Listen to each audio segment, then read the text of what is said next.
I'm Whitney. I'm Mindy. And I'm Deb. We're three best friends who love nerdy things. Well, some people think we're nerdy, but we think we're pretty awesome. This is Our Nerdiest Thing.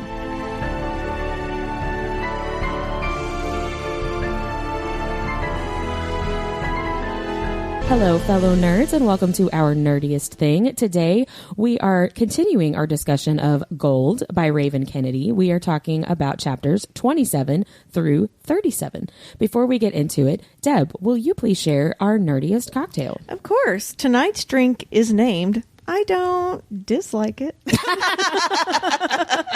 And it's themed after getting locked in a gilded cage. And this drink pairs well with the regret of trusting a bitch queen who's stolen your throne, being saved by your shadow daddy, and trying to warn a town of impending war. And it may cause you to build a wall of ice to try to save your city. Yeah, but we'll talk about this next week, that wall of ice. Yeah. So it calls for a very expensive, like, añejo tequila. Ooh. You all... In your a-ho? Yeah, in your a-ho tequila. But that's $85 a bottle. So I substituted a teaspoon of vanilla and a half a teaspoon of honey because that's the flavor profile, and it's pretty damn good. It's really good. Yeah, it's really good. So our recipe will be on ournerdiestthing.com and on Instagram. Drink with care. As we all take a sip. Taking a drink, I didn't realize you were going to finish right that It's second. really tasty. It reminds me of the amaretto sour with the kiss a little bit, but not as quite sweet. as sweet. Yeah. Yeah, it's really good. Thank you, Deb. Thank you, Whitney. Mindy, will you please share whose turn it is to do the Nerdy and Dirty recap? Of course. This week, it's Whitney. Yay! Well, we'll see how I like how we did less chapters this week, and I think it's more dense than last week. It's a lot. It definitely is. Well, the next week is even worse, like you were saying before we started I have recording. definitely not been bored for one single second in this book. There's a lot going on. Yeah. There's a lot yeah, going there on. Are. Okay, can you get a lot going on in 60 seconds? I can do a lot of things in 60 seconds. Are you going to do the timer? Sure. Go. Okay, Auren goes to more villages with Wick to motivate and recruit more rebels and makes friends with Emily, a fae with glamour magic. 2, Auren feels a connection between her magic and the land of Anwin. Well, what's up with that? 3, oh yeah, Auren thinks Rissa has died. She doesn't know that there's hope she could survive. Auren and Wick and their crew go to Brial, where Auren's parents were killed and she was taken. It's in ruins, and the people there join the cause immediately. Number 5, Auren is joining Wick on a rescue mission. Finally, some action in her chapters.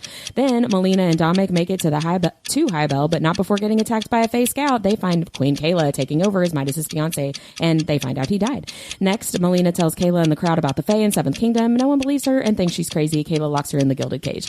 Dominic rescues Melina, and they try to convince the soldiers to prepare for Fae, but they refuse, and the villagers laugh at her and refuse to listen. Melina finally figures out how to master her magic to build a wall of ice to protect her town and her people, and Auren goes incognito on a rescue mission while Slade tells his wrath and his advisors his heart is rotting out of his chest. Was that everything? That was everything. Ooh, that was right on. Yay! Congratulations. Thank you so much. I'd like to thank the Academy. I'll have a cookie for you next week because that was kind of awesome. Yeah. Thank you. I realized it I was like I was talking too slow, and then I started like, oh no, I'm gonna panic. Well, I'm gonna run out of time. Is you got through your first 5 in 20 seconds, and then the rest of the time That was your always second 5. happens. Yeah. Good job, Whit. Thank you. I know I definitely skipped some stuff, but like we said, there's a lot that happens. there is a lot. Chapters. You hit the high points. Thank you. I tried really hard on that this week, you guys. The thing that stinks is you never know if you're going to get it. So sometimes I'm like, I'm just going to not I worry hope I about don't get it. There's a 2 in 3 chance I won't get it. So I'm just going to not do it. I don't know. I've hardly had to do it this season. I feel That like your is chances true. are a lot higher. That is true. Sorry, Willow names. Bless me. Sorry, not sorry. Mindy, will you please go? Bye. I just realized how I said that. Go away with your vocabulary. Yeah, will you please go into our nerdiest vocabulary? Yes, I will. Our nerdiest vocabulary this week is actually kind of short. I didn't really have a whole lot to pull You from. say that every week. No, but it really is this time. No, last week I was like, this one's going to be long. This time I only Buckle have up, 3. bitches. So there really wasn't a whole lot to pull from, but I did find a little bit on the name Ludogar, which is the kind of, I guess it's Wick's sort of second. Yeah, it's like right-hand man sort yeah. of. So it comes from an old High German name, Lütger, people's spear. which I felt was very fitting. Yeah. And there was also a Saint Ludger who was the first bishop of Munster. Well, congratulations. Yeah. So there you go, Ludegar. But there you go, Ludegar. I did go to the Urban Dictionary, not like I thought I was going to find Ludogar. Right. But I did find Ludo. Ooh. Because that's his nickname, right? And it did not disappoint. Oh, gosh. So there were dicks. No, surprisingly, no. Oh, is it vaginas this time? No. But apparently nobody really likes this Ludo person. So one person said it was an ugly man. Oh. I know, poor Ludo. A little piece of shit. So he's ugly and a little piece of shit. And then finally, a drunken man standing in his underwear wearing monstrous slippers and yelling obscenities. Monstrous slippers. And that's all I'm picturing him as now. I'm picturing like Monsters Inc. Sully slippers. Yes, like a monster. And he's got like a rifle in his hand and he's standing on his porch. He's like, get off my grass. Get off my lawn. Oh, man. What a delight. So that's how I'm going to picture him from now on. That's funny. It just makes me think of him as like my dad, because my dad brings slippers to my house and like changes out of his outside shoes. And I'm like, that's really sweet. Well, but it's also like a very old man thing to do. You know what I mean? Like once you hit a certain age, you bring your own slippers and BYOS everywhere you go. Well, thank you. If I'm his age, can I still just BYOB? That will keep me warm. Better than the slippers. Yeah, it sounds like more fun, doesn't it? Well, thank you, Mindy. And thank you, Ludo. Yes. And thank for you being drunk and monstrous. Thank you, Urban Dictionary, as always. Always a good time. Well, let's get into this section and start off with our favorite moment. I'll go first. My favorite moment, of course, was Dominic. Actually, I say of course, but every other time it's been Slade, I think. But of course, it's one of the guys, right? Yes. I did really enjoy... Melina goes and tries to convince the army, basically, like, you guys have got to, you answered to me, I'm the queen. And they're like, yeah, no, we're not going to do that. And very much reject her and kind of humiliate her and are very disrespectful. And Dominic comes up and says, do you want me to kill him? I know, I love that too. I thought that was so sweet. That like touch her and die style, kind of trope. I really enjoyed that a lot and it made me laugh. So that was my favorite moment. Good job, Dominic. He's somewhere with that phrase in my notes later. I can't remember where he is in mine too. Maybe one of my favorite quotes or something. Yeah. Touch her and die is, I think, something we all love. Yes. Yeah. It definitely turns me on. What's yours, Mindy? Speaking of that, turn me on, please. Mine's not going to turn you on. I thought it was so beautiful, though, when Auren, when they're back in her old village in Brile, and she sits down in front of her charred childhood home, and then Emily comes to sit beside her, and they all start putting their sigils on the remains of the house. And like, so Emily does it, and then Wick does it, and then everybody starts to do that. It was sort of this bonding moment. Like they become a unit then. Mm-hmm. And it's just so symbolic of the mission they're on. And then, as if that weren't moving enough, Auren creates this golden tree coming out of the ruins to like make her mark on that place and on that moment. I just thought that was so beautiful. Like I could picture that in my head, like cinemagraphically. Yeah. What that would look like. It was just beautiful. I did think while I was reading this week that someone needs to turn this series into a show on HBO. Absolutely. It would be great. It would be really great. Because it could be Game of Thrones style. Yep. Right. Well, and just with all the gold and all the opulence and everything, it could be so visually stunning. Yeah, It could. It could. You hear that, Raven Kennedy? Let's go. She's like, I'm working on it. I would love a TV deal. So my favorite moment is all about retribution. And even though Melina has began to see the error of her ways, I really did enjoy the just desserts of her getting locked inside of Auren's gilded cage. Yeah. And she begins to understand that Auren may have actually hated Midas as much as she did. And I love this part where she begins to panic over possibly being locked up, she says, for hours, days, months, or years. Yeah. And I was like, well, you see what you did, honey? Yeah. That was like Kayla's one redeeming quality for me when she's like, did you ask her how she felt about this? Right. Or did you just... Yeah. Because she's like, I've met Midas. He's a piece of shit. So did you ever ask her if she thought he was a piece of shit? Well, she met Auren too. Right? Yeah. I really liked that. Like, Melina's already been doing a lot of self-reflection, but she hadn't even gotten there yet. But thinking about Auren and thinking about Midas that way. And if things were not as they appeared to be, and now she has to think about it. Right. And I think that's really important It for is. her growth. I agree. Good job, Melina. Good job, Kayla. Well, Melina had my least favorite moment too. Oh, what is it? Just everybody laughing at her. That was mine too. They're all made gonna me- laugh at you. Yes, I was thinking that the whole time. They're all That's gonna a laugh Carrie at you. reference, my friends. Yes. Well, it's just like I wrote cringy in my notes of just, I mean, I feel like I don't know how she would have really done it better for a better outcome, but just like showing up in the middle of Queen Kayla's speech and being like, listen, the Fae are coming. And like, of course you sound insane. She's all like, she hasn't bathed, right? Yeah. She looks crazy. Right. Right. Like she looks like she's been through something really It traumatic. reminded me of Maurice on Beauty and the Beast too, like the Yes. cartoon where they're all oh like, my yeah. gosh. And it's just like, girl, that was not the best way to do this. But again, I don't know what else she would have done. It's a That would pretty have turned out differently. far-fetched lie for her to come Yes. back with. She could just be like, she could come back with a different lie, like, I have magic, even though she does, right? Right. She could have done a million things to reclaim the throne. I don't think she actually wants the throne at this point. She's No, like, I don't hey, think so Kayla's either. doing a fine job. They all like her. It's, Yeah. it's Yeah. great. Yeah. But Well, and she says that to Dominic, maybe, or maybe it's part of just her thinking to herself, like, if Kayla's better, that's great. Yeah. But the Fae are still coming. So Right. we've got to prepare, right? Right. But yeah, I felt embarrassed for her. I didn't feel bad for her. I felt embarrassed it for was her. cringy, you know? like The Office. Oh my gosh. Like for me, it yes. was like that secondhand feeling of rejection and shame and embarrassment. Yes. And it just brought back feelings of middle school for me. Yeah. Yes. Yeah. It's rough. No, thank you. I hadn't thought about that Maurice Beauty and the Beast, but that is a good parallel. exactly what it Yeah. is. Yeah. And also you saying that makes me think of Nesta in the first ACOTAR book, A Court of Thorns and Roses, book 1. We talked about this in season 1 of the podcast, where she was not glamored to like forget what had happened to her sister and everybody else was. And she knows she's not crazy, but Right. like nobody else knows that she's not Yeah. crazy. You know what I mean? It's Right. that same kind of like, If she I had know I'm said telling the truth. anything, right? Right. Because she was the only one that knew. If she had said anything, It would have been this exact situation Yeah. with Melina. It would have. Melina knows that she's not crazy. She knows that she's telling the truth. Everyone else thinks that she's insane and just playing the game to get her kingdom back. Right. Right. Yeah. it's tough. well, mine actually had to do with Auren's mother, which I know this is going to sound really kind of weird because I think this could be seen as a positive thing, but it kind of rubbed me the wrong way. It's when her mother says, "Little son, where is your shine?" And it was heart-wrenching for me for a couple of reasons. One, witnessing the memory of Auren and her parents just set a pang to my gut, right?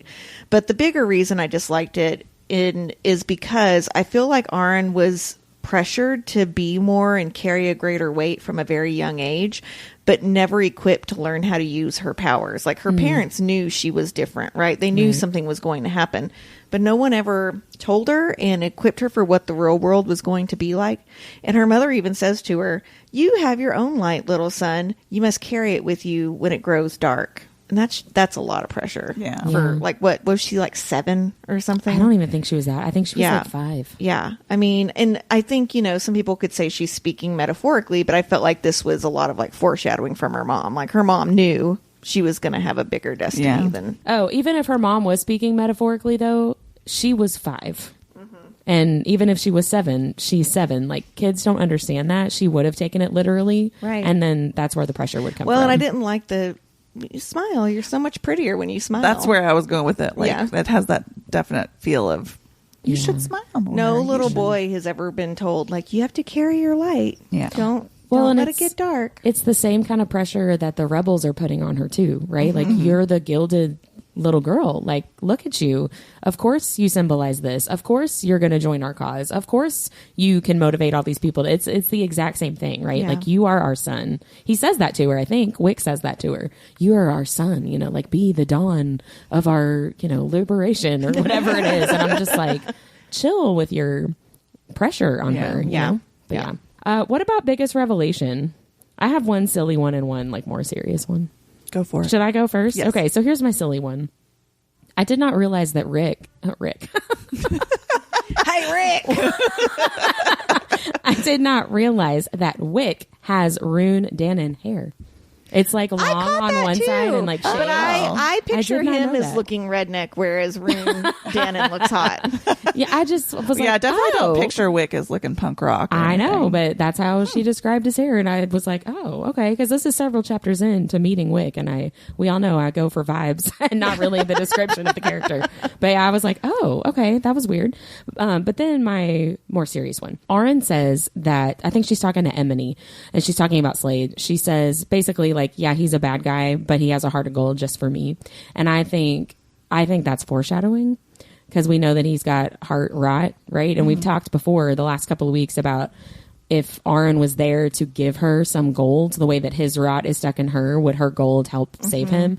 And I feel like this heart of gold just for her is going to end up becoming literal whenever they're reunited, that her gold is going to somehow like save him. So that got me thinking about his heart rot.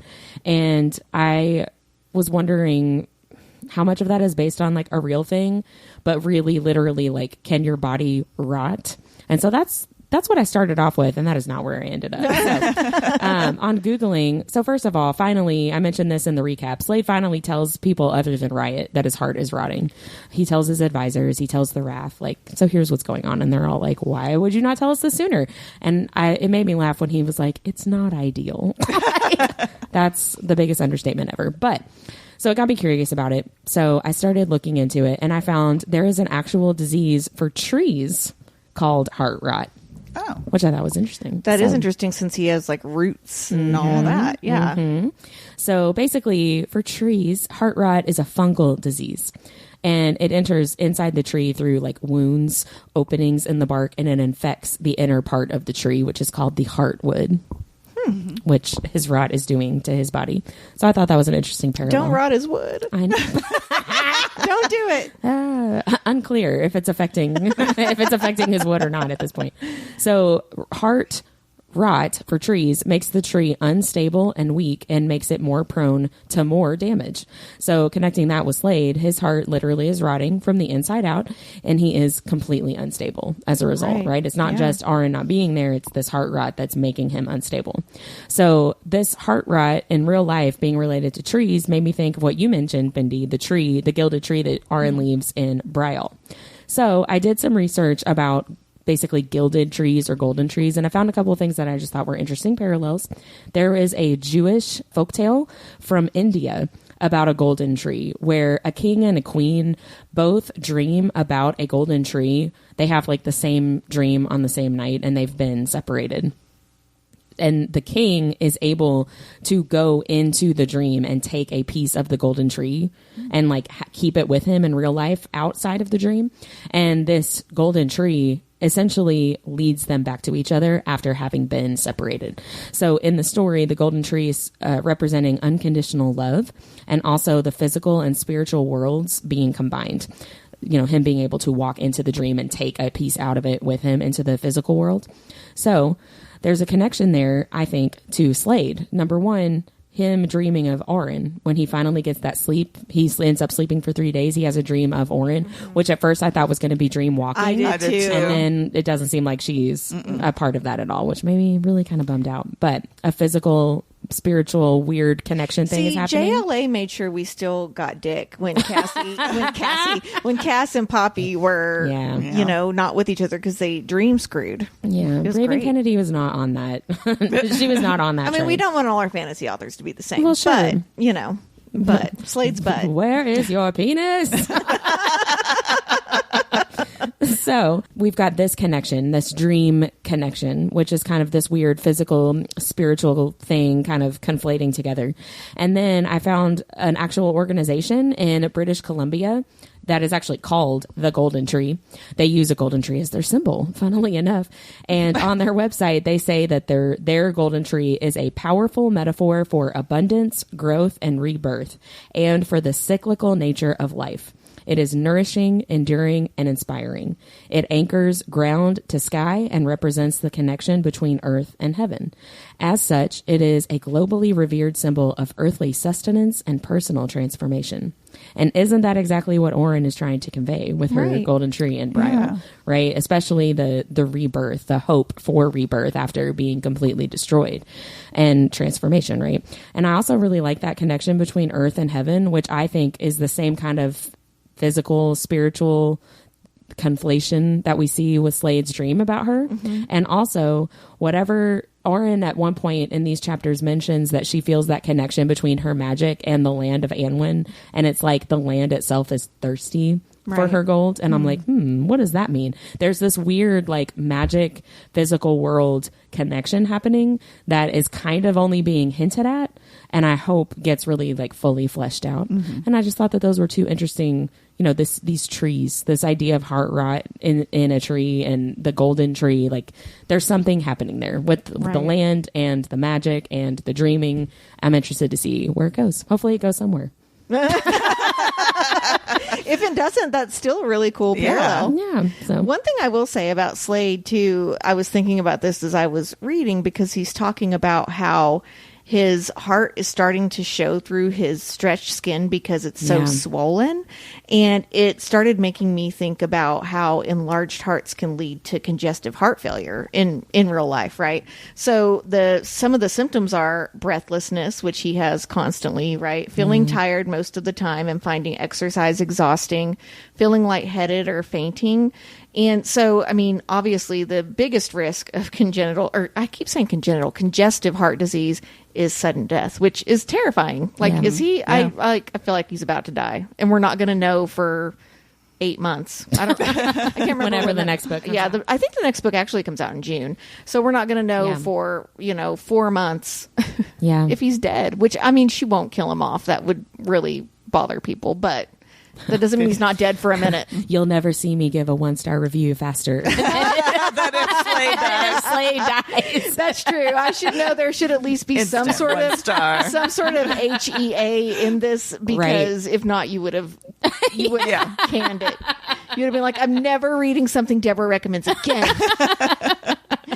Was that your biggest revelation too, or just kind of a tidbit about Slade's heart? No, that was just a tidbit about Slade's heart. What was your biggest revelation? Mine was actually just how freaking criminally brilliant Queen Kayla is.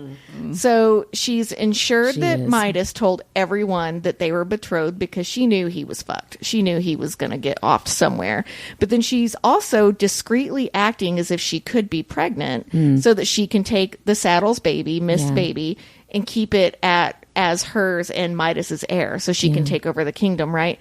And I'm kind of hoping we get to see the Saddle go apeshit on her if she tries to take her baby. That would be really exciting.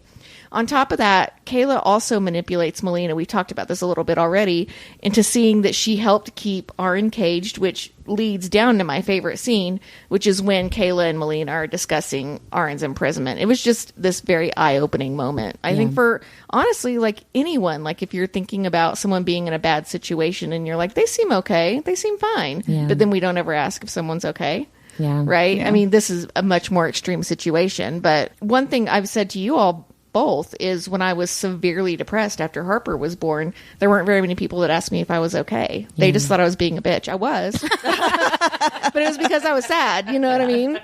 So, like, sometimes you just have to, I think it's hard for people to put themselves in the shoes, because you don't want to hear that someone's not okay. Right. Yeah. And she hated Auren. She did. Yeah. So, that was my biggest revelation. Queen Kayla, good villain. She really is. Yeah. She really is. And she's, I mean, for me, she's not fully bad, right? Like that whole conversation about, did you ever ask Auren?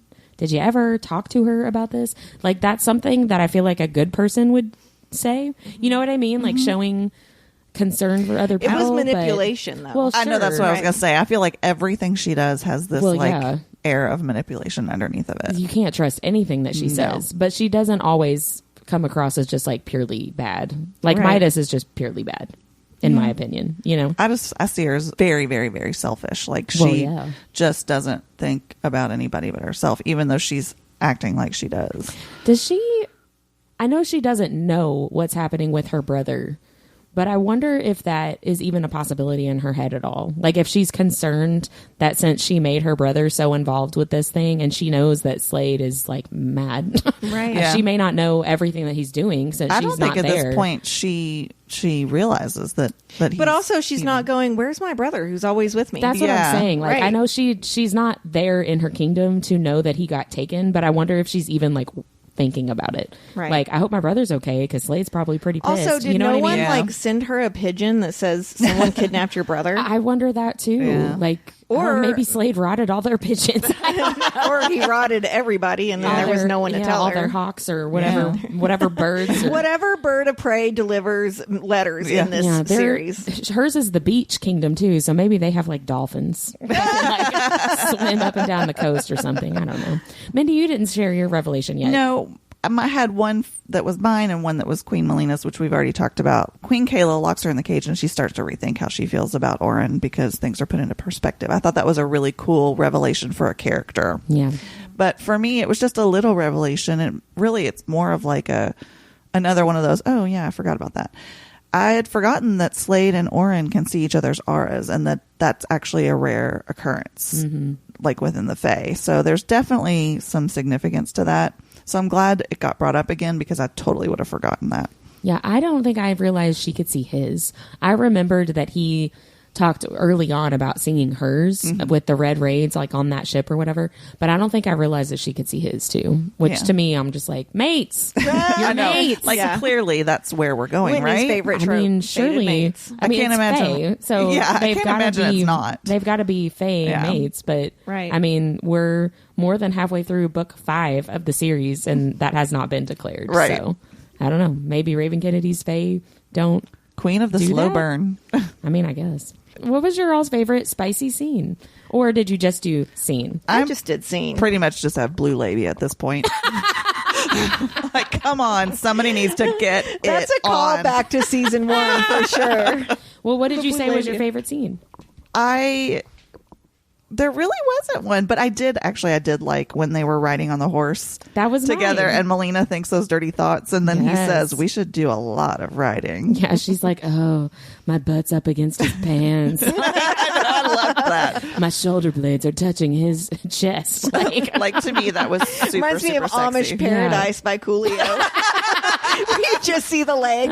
yeah, I wrote down that scene too, though. 'Cause I wrote down that it made me think of the beginning of Outlander, right? When she shares the Yes. horse with Jamie, Yes. and a lot of From Blood and Ash when Poppy is riding on the horse with Hawk and tries to sit all straight up, and then is like, "Oh my gosh, I'm so uncomfortable," and finally like leans back Yeah. into him, and I loved that, like the one horse trope. One horse is probably my favorite trope. Yeah, One I like horse, that one a lot. bed. I like that. I loved it. Loved it. You loved her butt being up against his writhing cock. Well, I don't think that I would put it quite like that, but yes. But also, he was doing the whole the same thing that Hawk does in From Blood and Ash, where he like does little circles on her leg or her stomach. stomach, Yes. Yeah, and it's like distracting her from, because she's talking about how she's so scared to go down this really steep hill, and he's like, Because they almost do. yeah.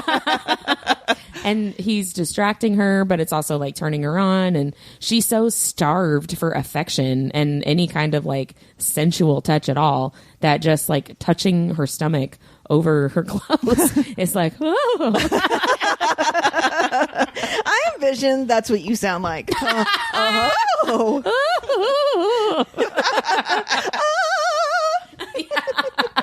Maybe I should start an OnlyFans. I got the voice for it. I don't know if Someone's into it. Someone's going to pay you $500 for that. That exact sound. Yeah, exactly. Over and over again. With a picture of your feet. You know, somebody did ask me on Instagram for I my know. used workout socks one that is time. so that's weird. so And I was like, nasty. no. Yeah. No, thank you. Anyway, what was your favorite scene, Jen? Mine was the whenever Kayla and Melina are talking, and Kayla says, Admit it, you liked that she was being locked in here. It helped you feel like she was being adequately punished for capturing the attention of her husband. And for me, I'm like, yeah, that's exactly how I would have felt. And Melina says, I used to catch him watching her, seeing the obsession in his eyes. I hated it. And you really, I mean, you do, even though this is an eye-opening moment for her, you kind of feel bad for her, too. Yeah. Because, I mean, she was really cast aside as the queen for this other woman. Yeah. Well, and she thinks that it's about sex. Right. And it still does not know that his obsession with Auren was about her power that he was passing off as his own. Right. She was being used and controlled the exact same way Melina was. She just doesn't realize that. Right. You know? Right. And you got to think, like, with the information she had, that's a valid reaction. Who was your all's chapter MVP for this section? Mine was Auren's gold. The gold itself? Yes. And this is why all the different ways that it could be used, like, you don't realize it's not just something she just throws out, right? Like, it's like in these chapters, even like we've already talked about the tree that she makes as a monument with it. I love that she, makes things on her body to like pull from quickly. Yeah. She makes a comb with it when she gets out of the bath with Emily, which I thought was super cool. And then the way that she manipulates it to cover the stone guards' insides without it showing on the outside when they're like getting questioned or whatever in that village. There's just, it's so... She gilds that guy's lungs, which is awesome. Yeah. I know. She uses like a drop of gold. And it like goes like through him. Yeah. She's very controlled. And she says it, I think, more than once of like, I've come so far. With She really has. being able to use my magic and control my magic, right? And it's really true. You know what was so cool about that scene with the guard, though, is it doesn't like go in his mouth. She notices his knuckles are cracked from hitting someone, and she puts it into his wounds in his knuckles. And so it was like a double whammy for being an asshole. Yeah. But I loved it. Yeah, I mean, that was so cool how just different her power is, I think, than most of the other ones we've seen. Like, She does say something somewhere, though, where she's like, well, I don't just kill people. They deserve... And I'm like, yes, you do. you do. All the time. You're as much of a serial killer as your husband or your future husband is going to be. Like, again, it's very like Poppy vibes from Blood and Ash, right? Yeah. Where she's like, oh my gosh, these people are so brutal. And then it's like, well, you also just cut someone's head off. yeah, it's like, let me reflect on what I've done the past couple of weeks. Like, all right, I guess I'm the same. Like, Auren is very much the same kind of vibe. Again, vibes. Vibes. It's all about the vibes. She's not a redhead. No, she's Whitney. not. Maybe sometimes when the light hits it just the right way, that gold, that flaxen hair. Who was your MVP? Mine was Melina. She's just shown so much growth, and I felt bad for her. Well, not even really. I felt embarrassed on her behalf when everybody was laughing at her, thinking that she was crazy. But I appreciate how much she has grown to be able to go to her kingdom and be like, I don't, like we talked about earlier, I don't want to take the throne from you. Keep it. You are better at this, Kayla. Like, they do like you more than they like me. But I'm trying to help protect everybody, including you. So please listen to me, right? Like, she is trying to be selfless and trying to be noble when she's like never really done that before. Right. And I appreciate that character growth. And she's also the only one who has the ability to try to protect the people because she and Dominic are the only ones that know what's going on. Right. They're two people trying to protect an entire kingdom, right? More than one kingdom, I guess, if you count all 6 of them together. Yeah. So I'm proud of her growth. I'm proud of her selflessness. I'm going to repeat myself with chapter MVP. It's Kayla. I mean, just everything with the air, with locking Melina in the cage, and then really the propaganda spreading that she's done in the kingdoms. I mean, she really has It's developed, masterful. Yeah, she's developed a narrative that fits her story and her story only. It's only going to take one thing to bring it down because there's so many moving parts to it, but it's pretty brilliant. Yeah, you have to appreciate how far in advance she thinks and the whole big picture of things. Yeah. Wherever, I love to hate her. Well, and I mean, wherever, you see all these like hot-headed kings or leaders or whatever, and for her to be so exact and planned and see so far ahead, and she's got, plan B, C, and D, I think you have to admire that. I don't even know what time I'm getting up tomorrow. Well, and she kind of speaks to that, having to think ahead too, because she says something to Melina like, the men get to keep whatever they're handed, but we women, we have to really work for it and work hard to keep it, work hard to get it. Like, she knows exactly what her social deficits are because she's a woman, right? And she makes up for it, and she's like, I'm better at being likable than you. Like, I know what I need to do because I'm a woman instead of a man, and I do those things. You know, the big difference between Kayla and Melina is confidence. That's really all it is. Melina does not have faith that she can do things. She isn't comfortable with the new powers she has. She was never comfortable in the castle because she didn't have magic. And Kayla just bullshits her way through life to get what she wants, which is, I mean, what most people that have a lot of things do. And basically, too, Melina's dad has trained her to not do anything, to keep everything locked away inside and not show any kind of don't feel. Yes. Very much. I would love a backstory of Kayla's parents and be able to compare, right? Like the way upbringing, what we know about Melina's upbringing, what we know about Kayla's upbringing, because I think that would probably explain a lot of their differences. What about a secondary character that you guys liked? Mine was Dominic. He was one of mine. I actually had two. So I really loved when he said no more enough. He told her he believed her enough before, but now he just believes her. I thought that was really amazing that he said that to her. And then the other one was what you said earlier. Do you want me to kill that man? Yeah, I really enjoyed that. That made me just laugh. For the guy turning his back to her. That's all he did. Right? And he's like, I will fuck him up. She's like, no, thank you. But I appreciate the thought. Yeah, he was one of mine, but I also said Slade's advisors, because they're so real with him, and they were like, look, you do what you need to do, but like, give us a heads up because we're dealing with all of the fallout from the crap that you've been pulling. So don't go off and do the stupid stuff anymore without telling us. And then he tells them about his rotting heart, and they're like, oh my god. Like, are you fucking kidding? It very much like Digby last week. I picked because he punched Slade in the face. They have that same kind of like, I don't care who you are, we have this role, we have this job to protect you and protect the kingdom, and this is how we're going to do it. We're not like yes men. We're going to tell you what we think. I really like that a lot. Yeah. I actually almost picked one of the advisors, Isali, the female one, because of same kind of reasons. I just thought that she was so funny in her dealings with Slade and just how she was able to sort of put him in his place. And he was like, yeah, okay.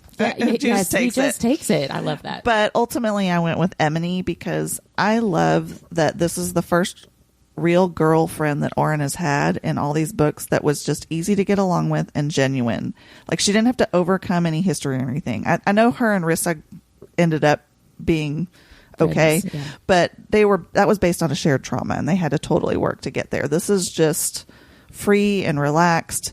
Emily sees Auren as a person, not just the golden one. She's also just hilarious. Like, I love that she just steals things. Like, she's totally a what's it called, kleptomaniac. Yeah. And I really hope that she doesn't turn out to be a traitor or something. I know. Just because that would don't trust suck. her. Okay, can we just talk about Emily then? Yeah. Because I was going to save this for later, but you gave me like a perfect segue.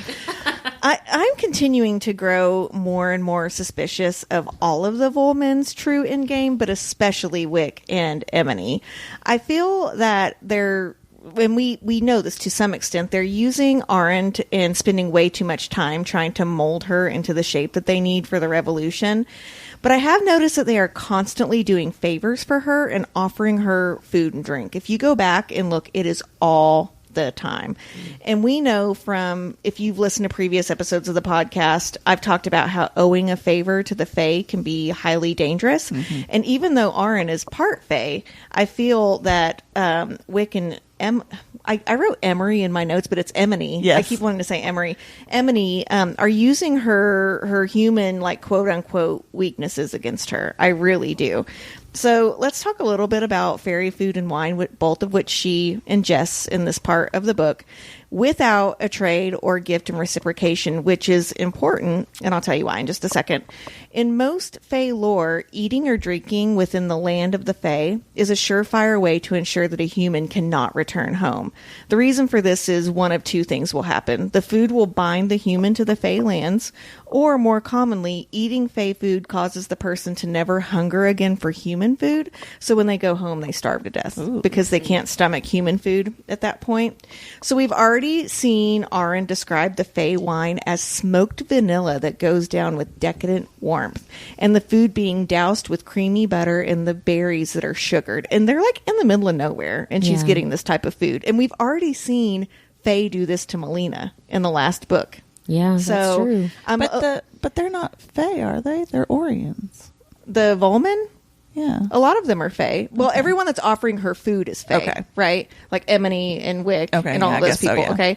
So there's some pretty big red flags when it comes to Auren being able to actually leave Anwen if and when she wants to, if we're going by this, like, Fae lore. So Fae are clever enough to know that some humans are educated in the lore not to eat their food.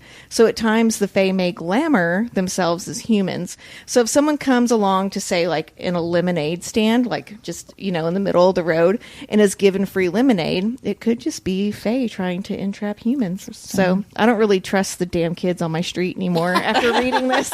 We always have a lemonade stand. I'm never, ever going to drink from one, but there is a way that you can. So another glamour that the Fae use is to change foraged, I want to use that word, items into food to make them look extremely enticing to humans. A popular Scottish folktale speaks of a Perthshire woman who was abducted by fairies and said the food she was offered looked very tempting, but that when she saw through the glamour, it was only the refuse of the earth. And another Scottish abductee of the Fae said grace over a Fae meal only to realize it was nothing but horse dung. And again, we saw them do this to Melina already, the other Fae. So I've said the words glamour and forage several times. And who does that remind you of? Emily. I don't trust her. I'm calling it with my bookstagram gut, but something is telling me that we better not trust these folks. And they've seemingly put their lives in Auren's hands, no questions asked. What are you laughing about? Nothing. My bookstagram gut. It's never steered you wrong. Fuck off. Okay. So I'm going to tell people how they cannot get caught by the Fae. Do you want to listen to that now? I'll be all right. So there are a few ways that the fellow nerds can ensure that we don't get ensnared by the Fae. And number one is paying for the food. Fae spells require unequal trade, so it's very hard for a spell to be cast if there's an equal exchange of goods. You can also eat the food if you reciprocate with an equal gift. The catch is that it has to be something you want to trade. Fae etiquette dictates that one is to be punished if there is not wanted reciprocation. So Auren has not reciprocated anything that they've given her. Not one single thing. To them personally, right? Something like that she wants to give. Right. So you're also never supposed to tell a Fae thank you. It indicates that you owe them something if the exchange wasn't equal. And finally, carry honey, because we all do, right? Yeah. But Fae love honey so much that they might let you off the hook if you offer them some. Interesting. So Throw it in your bag, I ladies. just think we've used the word forage too much. We've talked about how the food tastes. They keep, if you go back, especially I think it's chapter 36, like 4 different times she's offered food. Like, Miss Auren, Lady Auren, do you want food? I want to give you food. Do you want this food? And I think that's a weird thing to keep saying out loud. It's sus. It is sus. Yeah, so And I Emily, hear you, but I feel in her my heart bookstagram gut. Your that my bookstagram gut. gut is telling me that there's got to be one genuine female in this book, and there hasn't been.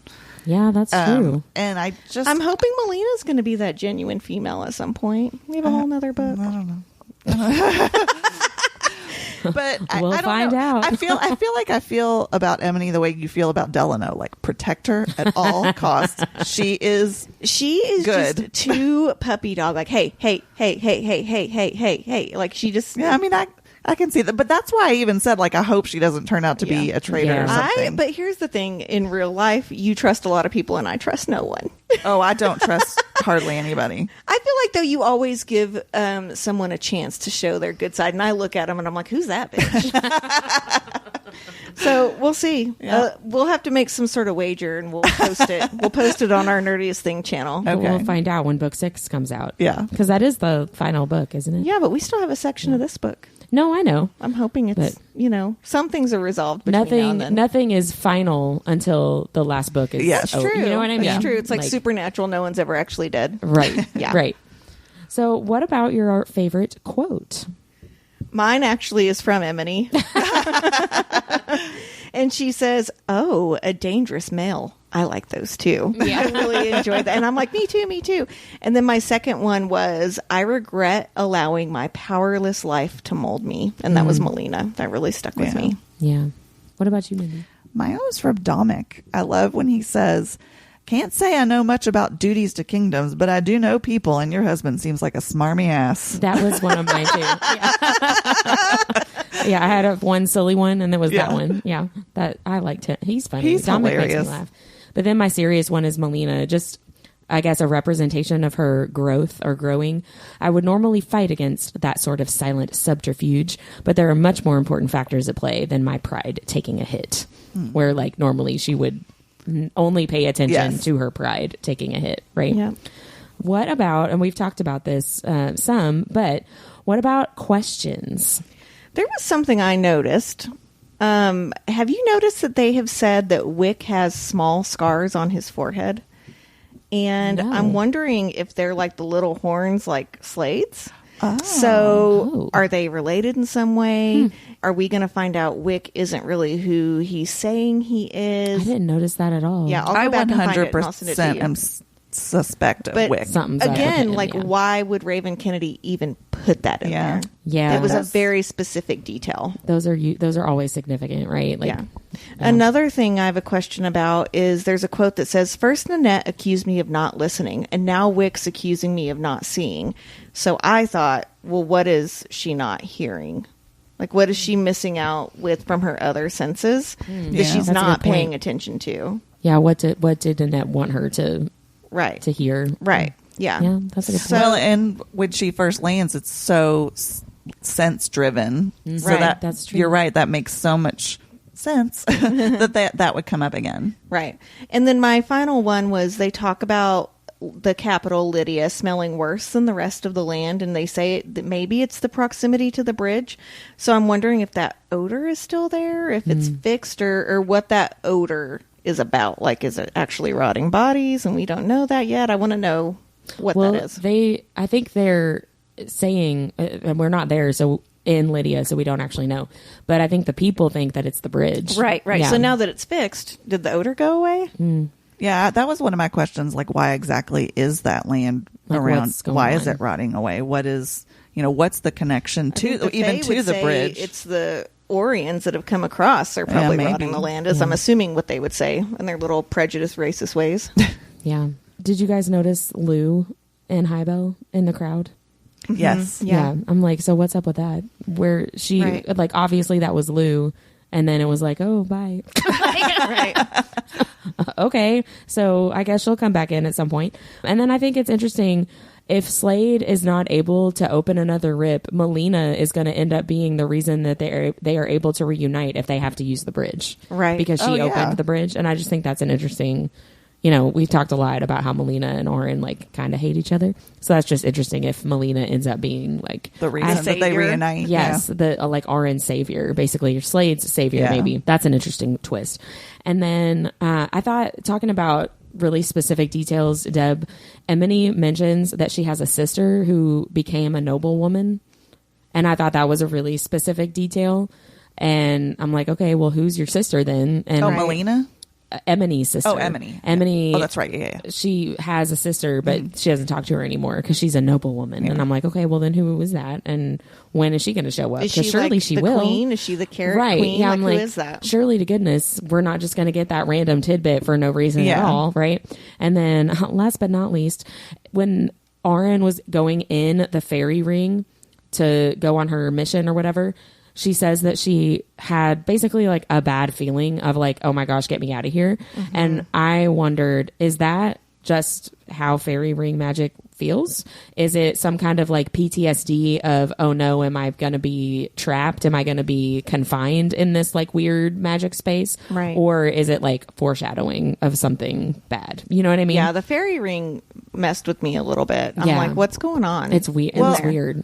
that was my biggest question was, why did she have such an adverse reaction? Because everybody else is talking about how awesome it is. Right. How they feel refreshed after going through it and everything. And so, like, she what doesn't. is it about these fairy rings that she doesn't like? And I'm wondering if it has to do with, we don't know this Brenner guy. He could be shady. I don't know. Like, just because he's an old man doesn't mean he's like good. He's There's probably a lot of shitty old men out there. He's probably got monstrous slippers on and yelling obscenities. He is such a Ludo. But he is such a Ludo. So yeah, that was my big question. But then it got me thinking, like, fairy rings. This is the first time in any really fantasy book that I've seen that kind of magic used, as far as the ones that I've read. And so I wanted to look a little bit into fairy rings. So in the book, they're basically those portals that a fae with a particular kind of magic controls. I wrote down Ogith says that when you pass through, it feels good because of a connection to Anwen. And I don't even remember who Ogith is. Yeah. He's one of the Volmen. Yeah, he's one. Okay. He's one of the that Fae dude. Volmen. Okay. He offers her food. That's why I remember. Oh, So he's a little bitch. He's sus. So that's sort of what we're being described as. And so when I went to look into fairy rings, I found something completely different. So in our world today, there is something called a fairy ring, and it has zero supernatural or fantasy connection. If you ever have seen mushrooms that are planted closely together, Eat them. Sorry. Don't eat them if the Fae give them to you, though. Unless you pay for them. Unless your Fae's a drug dealer. Give them an equal exchange of goods.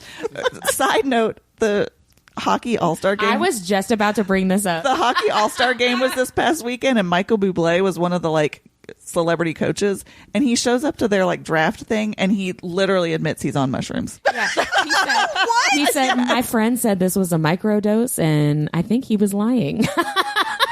Okay, so Michael Bublé's never working with them again. Really funny. I mean, he Was it probably will, live? honestly. Yes. Yeah, it Oh was my like a press God. conference. It was a press conference. Do you think he was nervous and his friend's like, here, microdose? What's you really- just don't take shrooms if you're going somewhere. Will Arnett was the other celebrity, and if you watch it again, watch Will Arnett's face when he says that. My friend said this was a microdose of mushrooms, and Will Arnett's eyes get kind of big of oh no. What if no. Will Arnett was his friend? I was He's gonna like, say, shit! my friend. That's what the comments My were quote like. friend. Yeah, the friend equals Will Arnett. But anyway, tell me more about these. I sidetracked us. Tell me about these magical Tell me mushrooms. about these mushrooms. So if you see them and they're planted closely together, you look around and see if they form a circular pattern, because these mushroom circles are what are called fairy rings, and there's a specific scientific reason for it. Okay, so the fruit-bearing part of the mushroom is underground in the center, and then it feeds on the soil around itself with thread-like sprouts. They go out in a circular pattern and each eat all the nutrients up, it spreads out further.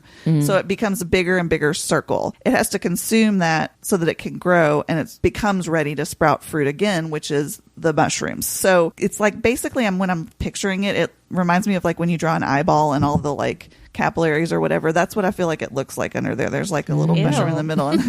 And then the mushrooms grow up around the edge of the ring.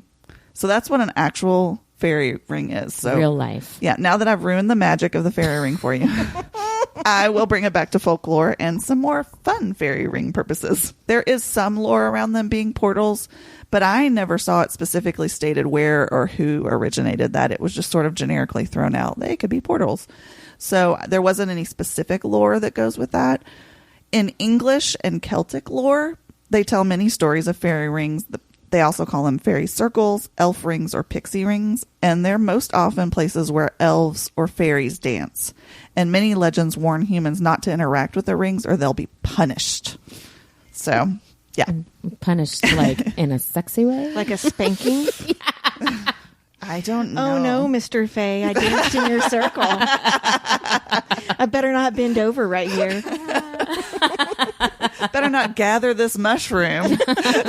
Oh, don't touch my fairy ring. It makes me think of that episode of Friends where Phoebe's like, are you going to spank me? Is Daddy going to spank me? That's what I think of. This next one's going to sound a little familiar to you probably. In German folklore, they're called Hexenringe, meaning witches' rings, because they're said to be places where witches would gather and dance. Does that sound familiar? Outlander. And there's also It's like, is it supposed to sound familiar? there's also a portal there. That's true. Yeah. That is true. And they call it a fairy ring up on Cregnadoon Hill. Very cool. Anyway, so yes, I thought that was interesting. Then again, in Austria, they're said to be made by dragons, and they are burned into the ground with their fiery tails. Oh my! That one sounds interesting. I feel like that should come. Don't eat those mushrooms. I feel like that should come into play in Fourth Wing. That would be kind of cool. That would be cool. And an old Dutch superstition, and this one's my favorite, claims that the rings are where the devil churns his milk. Y'all, the devil is not churning his own milk. Well, wasn't there something I deep dove into something before where there was something above a barn door because that's where witches churn their milk. The witch is going to all steal these your butter. supernatural beings It had to are do with the churning. maypoles, didn't it? I think you're right. Yeah. May Day, yeah, you put stuff above your door, and you're not supposed to drink. You're not supposed to drink milk at all, or something. Yeah. But yeah, the devil's not churning his own milk. That's what demons are for. Apparently- It helps keep him down to earth. Supernatural beings must Exercise. really like Yeah. their butter. I mean, I like mean- butter. I do too. It goes with everything. It's pretty fantastic. One other fascinating tidbit, though, I found out about fairy rings is, and it does relate to the book, is that some legends say that the only safe way to explore a fairy ring is to run around it 9 times under a full moon in the direction of the sun. So Brenner, when he... If it's a full moon, how do you know where the sun is? Good question. The East? It's a joke. They're like, you can't do it. The sun's not out, assholes. But Brenner, remember, he goes around 10 times to create it. Yeah. And so, but this legend says that if you go around 10 times, it's reckless and risky. I'm telling you, this Brenner dude, And then Something's Auren's off about bad him. feeling too. yeah. So, There haven't been any good guys yet, so I'm not planning on any of these people being good guys. Everybody sucks and the world worst. is terrible. In Anwin, yes. Yeah. for sure. And in Aurea, or whatever that place is called. Yeah. Well, thank you so much, Mindy. I'm going to be on the lookout for fairy rings. We actually have some in our yard. Which? I churned my butter out there the other day. Churning that fresh cream. So what are you guys looking forward to? We've got our last section coming next week to finish this book. Oh What are my you looking- fucking God, they need to reunite. I am so... All caps. God. Yeah, I wrote reunite already. OMG in all caps. Also, I do need to...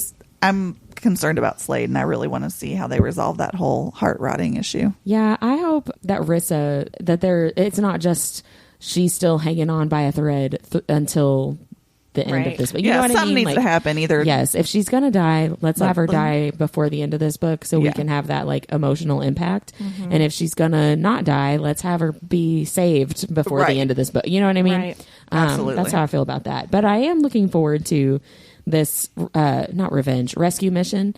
I wrote finally some action in Auren's chapters. Yeah, I think for me, I'm wondering if we're going to see Auren go dark side before the end of this book, because it keeps talking about how the rot is calling to her. Yeah. She talks about it over and over again. And I always say some of the best television was on Buffy when Angel goes bad for half a season. I mean, Yeah. it wasn't Yeah. too long. It wasn't too short, but Yeah. it was awesome. And I've been waiting for a fantasy book to do that. It's Yeah. like that one episode of Supernatural where Dean was a Yeah. demon. I know that one needed. So For that pissed one episode. off about that. I was so They pissed off foreshadowed about that forever. It was and then we did not. It was a great like 30 minutes. Yes. I mean, I really liked Dean Demon Daddy. I mean, they should have kept him around for a while. He had Yeah, those no, dark I eyes. liked and it too. he gave you that look that made y'all squirmy. It made you all squirmy. You used to come watch at my house. You were I squirming. know. Oh my. Well, on that note, is there anything else about the book before we move into our nerdiest things? I don't think of the so. week? No. Well, let's talk about our nerdiest things of the week then. Who wants to go first? Did you all see, this is my thing because I've been obsessed with it, that they're moving ahead with the Outlander prequel that's about I did Jamie's not. parents Oh, and about no. Claire's parents. Oh, awesome. I did not see that. And it's very similar to how they did Outlander. Like, it's a lot of unknown actors. Nice. And I have said a million times, I'm not super invested in Outlander anymore because we're not going to get to see the ending. And that Yeah. pisses me off, right? I get it. Shit happens. But I'm very irritated by that. And seeing this prequel come together is really exciting. Yeah, I hadn't seen that. I hadn't seen that either. So the biggest thing about Outlander, though, is the characters' chemistry. That's going to be really hard to replicate. So, That's true. yeah. So I'm really excited about that. Yeah, so I kind of geeked out and looked up, you know, Yeah. those people and everything. So fingers crossed that it's good. Yeah. Yeah. They're currently filming. Oh, they're already filming. Oh, so I didn't it's know that. 100% going Yeah, down. it's All going right. down. Well, good for them. Yeah. We'll be a watching. I hope someone goes down. Jamie does. Oh, man. Mindy, what's your nerdiest thing? Well, my nerdiest thing is that this week my husband and I bought a 1975 Airstream Argosy camper. It is Nice. so cute. We named her Margot. And I just have all these ideas to like decorate her all retro, and we're just really getting into it. It's been nice to have a project with my husband. We've never had a big project like this together that we worked on together. Like we've had separate big projects. So it's been really fun to kind of do that and nerd out over like vintage styles and looks. And it actually came with its original manual. So it has like fabric cool. samples in it, all kinds of stuff. That It's is so cool. Super nerdy. Here's how you put an 8-track in. Sadly, it did not have its original radio. That's too bad. I know. You could have listened That's to a some bummer. really low quality music. Sorry, my husband's a music nerd. So I feel like Darren would have replaced it if it had been. He it would have been a 100% cool, would like, have. oh, look, it's the It original. does still have the speakers inside, like in the I walls. love it. That's cool. So Mindy's already promised we can read books in it and sleep in it. And so I told her, I was like, so Darren's going to drive it an hour away from us and park it. And yeah, because 100% I can't drive that and tow that thing. I was going to say, how long until Darren would trust me to do it? But he'd probably have to die. And I don't want that to happen. Yeah, that- So- I don't He'll even know if never he trusts trust me to do it. Only Darren is allowed to Yeah, drive. pretty much, to yes. drive it. I'm sometimes overly confident in myself. I've already told him too that I'm going to go out there and read whenever I want to. So. Well, yeah. It's your seat. Your That's- she It's my shed. she That's what shed. it's for, Yeah, right? yes, exactly. Yeah. That is really cool. I have two nerdiest things. One I won't really talk much about because it's House of Flame and Shadow related. But, you know, we talked last time about how I got to read it early. And then it was just kind of like, okay, I finished it. And literally nobody else has even like I still have started it. not been able to finish it yet because I've been reading this. Yeah, it was very cool, and then it was like, oh, I can't talk to anybody about this. But I did have a few people sending me messages and stuff as they were reading, and that was really fun. That was really Yeah, fun. you got to tell me to keep reading. I got to tell a few people to keep reading. But then my other nerdiest thing, I'm a big Swiftie. I love Taylor Swift, and so yesterday this made me laugh. I was singing Bejeweled, and you know the chorus. If you know this Taylor Swift song, I polish up real nice. And we they go, don't know that, but I believe you. the chorus goes, I polish up real nice. And so my kids really like this song. And my daughter was singing along with me, and I was like listening and thinking, wait a second, what? And I was like, what did you say? And so my daughter thought that it was I Parmesan real nice. I Parmesan real nice. I was like, that's cute. That would be delicious. Right? Yeah, that'd be nice. It reminded me of my son, the Paul McCartney Christmas song, "Simply Having One." God, I hate that He song. thinks Robbie does too. I love It's that Darren's song. least favorite. Yeah, I hate Robbie's it. too, but Liam used to sing "Silly, Happy, Wonderful Christmas Time." I And like that's- that better, right? actually. And I'm like, Yeah. that's so cute. I'm like, yeah, so Oh, that is really misheard cute. lyrics. So today, you know, Taylor Swift announced she has a new album coming out. Yeah. And I squealed from where I was reading, and I'm like, oh my gosh, Sadie, which is my daughter's name. And then I realized I was looking at her Instagram story. I was going to share this with you, but you're the I'll one just share that it with shared you it with again. me. Yeah. Yeah, I thought for sure, just like every other Swiftie, that she was going to announce Reputation, Taylor's version. And then she's like, just kidding, I have a whole new album. So, that's even better. So I'm excited. Well, that's it for today's episode. Next week, we are finishing our discussion of Gold by Raven Kennedy. We'll be talking about chapters 38 through 53. Bye. Bye. Like what you heard in this episode? Follow Our Nerdiest Thing on Instagram at instagram.com/Our Nerdiest Thing or Facebook at facebook.com/Our Nerdiest Thing. We love hearing from fellow nerds. email us at ournerdiestthing@gmail.com.